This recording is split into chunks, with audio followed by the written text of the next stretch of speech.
La pregunta del millón, ¿no? ¿Qué pasa después de la muerte?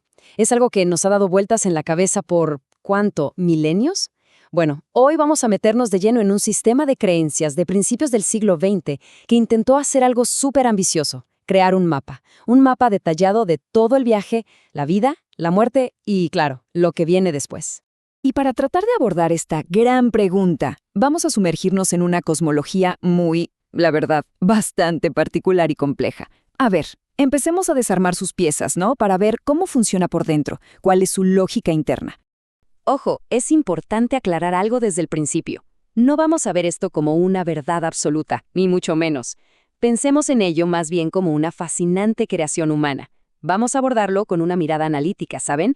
Casi como si fuéramos arqueólogos de las ideas, estudiando un texto antiguo para entender cómo una corriente de pensamiento intentó, darle un orden a lo desconocido. Entonces, ¿cuál es el plan de viaje? Básicamente, vamos a seguir la ruta que propone este sistema para el alma. Primero, veremos de qué está hecha, su anatomía. Luego, cómo se mueve en la vida. De ahí el momento clave, cruzar el umbral de la muerte.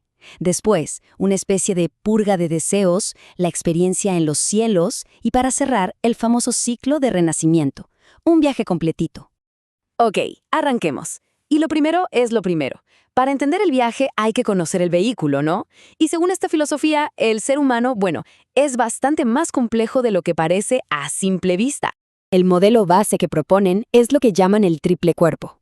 A ver, para que se entienda fácil, imaginemos que somos como una computadora. Primero está el cuerpo denso, ese es el hardware, lo que podemos tocar, el cuerpo físico. Luego, interpenetrándolo, está el cuerpo vital. Este sería como el sistema operativo, ¿no? Lo que le da energía, lo que hace que todo funcione. Y por último, envolviendo a los dos, el cuerpo de deseos, que vendría a ser el software, los programas que corren nuestras emociones. Y lo interesante es que según esta teoría, cada una de estas capas nos conecta a un mundo o plano de existencia distinto. Pero la cosa se pone más compleja, porque lo que vemos aquí es al verdadero piloto de todo este vehículo, el triple espíritu, o el ego. Este ego es el que piensa el ser real que está detrás de todo, y usa la mente como si fuera un lente, un foco para poder experimentar el mundo físico a través de esos tres cuerpos que mencionamos. Y todo lo que vive, todas las experiencias, van creando algo que llaman un triple alma, que no es otra cosa que la sabiduría que se saca de la vida, ¿saben? El extracto, el jugo de la existencia. Muy bien, ya tenemos las piezas. Ahora, ¿cómo funciona toda esta maquinaria en el día a día? Pues, el sistema plantea una cadena de mando pero muy específica, desde que nace una idea hasta que se convierte en una acción. El flujo es bastante lógico si lo piensan. Todo empieza con una idea abstracta en el ego. La mente la toma y la convierte en una imagen, en un pensamiento concreto. Esa imagen, ¡pum!, genera una emoción, un deseo. Y ese deseo es el que le da la orden al cerebro y a los músculos para que actúen. Al final del proceso, tanto la acción como lo que se sintió al hacerla, todo eso se graba, se convierte en un recuerdo. Y aquí viene un punto que es clave, es crucial en todo este sistema. El concepto de la memoria subconsciente. No estamos hablando de la memoria que usamos para recordar que comimos ayer, para nada. Esto es otra cosa. Imaginen un archivo perfecto, imborrable, como una cámara de seguridad que graba toda nuestra vida en 4K. Registra absolutamente todo. Lo que vivimos, sentimos, pensamos, todo. Y queda impreso en el cuerpo vital. Este archivo, como se imaginarán, va a ser fundamental después de la muerte. Bueno, ya vimos cómo funciona en la vida. Ahora vamos al momento decisivo. ¿Cómo explica ese sistema el instante de la muerte? Ese momento en que todos estos vehículos que hemos descrito se separan. La conexión entre lo espiritual y lo físico, según nos dicen, se mantiene por algo llamado el cordón plateado. Piénsenlo como un ancla, una conexión etérea que une los cuerpos sutiles con el corazón. Y aquí, algo interesante. La muerte no es un clic, un apagón instantáneo. Dicen que este cordón no se rompe hasta que se completa un último proceso muy importante. Y este es justo ese proceso clave. Dicen que inmediatamente después de morir, el espíritu ve pasar toda su vida, pero en reversa, como si rebobinaran la cinta, desde el último suspiro hasta el momento de nacer. Pero no es emocional, es un panorama pasivo sin juicios. y puede durar desde unas pocas horas hasta 3 días. Básicamente, es la reproducción de ese archivo perfecto del que hablábamos antes, la memoria subconsciente.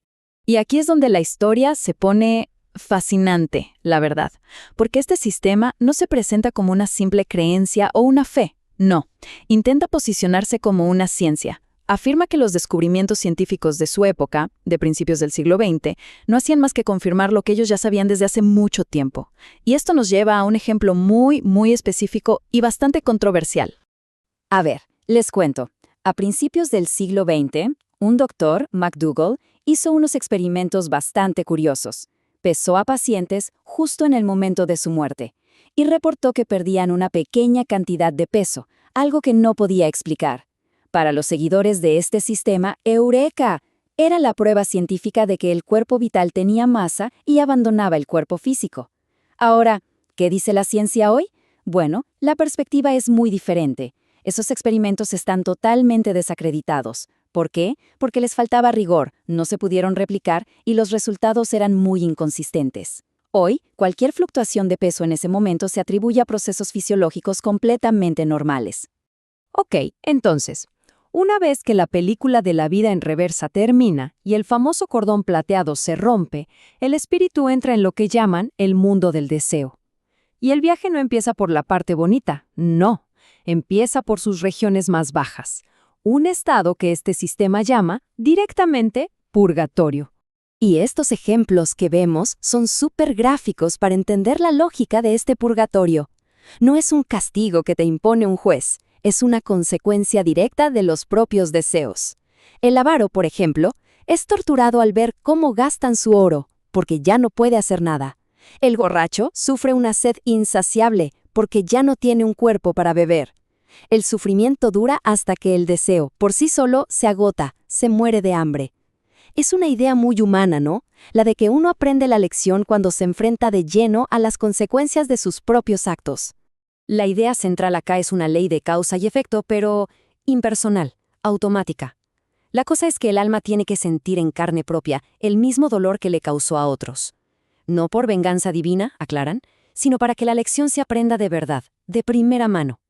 Y así, en teoría, la balanza se equilibra. Bien, una vez superada la purga, viene la parte constructiva, la asimilación. El espíritu empieza a subir, a ascender a las regiones más altas del mundo del deseo y todavía más allá, a lo que este sistema describe sencillamente como los cielos. Y cada cielo tiene su función, no están ahí de adorno. En el primer cielo, por ejemplo, uno revive y asimila todo lo bueno que hizo, toda la alegría. Es como exprimirle el jugo a lo positivo de la vida que pasó.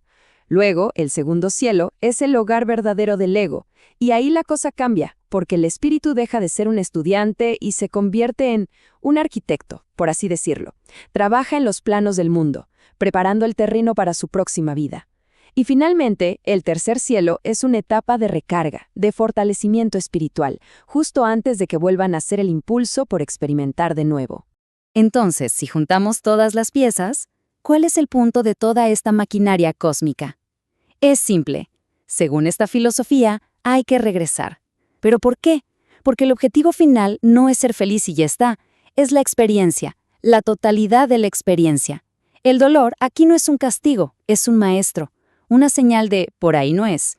Y por eso el alma regresa una y otra vez a lo que llaman la escuela de la experiencia, hasta que, supuestamente, apruebe todas las materias que el mundo tiene para enseñar. Al final del día, lo que hemos visto es un sistema, la verdad, increíblemente detallado.